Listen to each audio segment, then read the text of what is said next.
For today's video guys no, nadeta karon dire sa tugbongan guys no. I-range na mo dire kung kisa tong gimingaw dia sa tugbongan no nga taga dire sa Buanga City o dara mo na yung lugar sa tugbongan. Tantawan ninyo ang video nga pipahuman jud kay aron nga makita po din yung unsa ray nahitabo dire sa kadalanan no.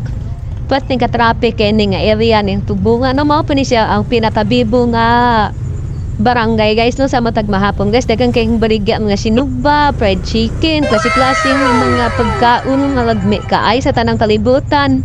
Ito yung pagkalami ang mga baligya dire guys no. Naapay mga orderanan dire sa Maxim. O kompleto po siya guys, napay simbahan o chapel. O daw, napay tricycle guys. O tutay siya ako, dertikan tricycle guys kay luya mga glihok ni si uncle. So guys o napoy mga lupon rin guys, so dire po kita sa tugbungan og lupon nga pagkadaghana kayo dagko nga lupon baligya dire guys, so bada money merkado dire guys, so daghan kay mga lupon diyan no, mga limango, dagko kay mga limango guys no.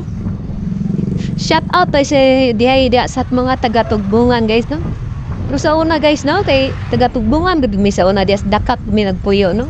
Sa una pang panahon India sa magdula-dula kami dia sa pispan mga ligo mi na magkusuba dia usay kay mga ligo mi nga tingala na lang mi guys nanay magdulong mga kahoy balane niya sila dagbaha guys bisig kalanam good down mi ko bisa mo papa kay naano jud mi kay baha magkalit ang suba des tugbungan guys ganang sa dia sa tugbungan dakat ya jud mi guys sa una guys bata pa mi guys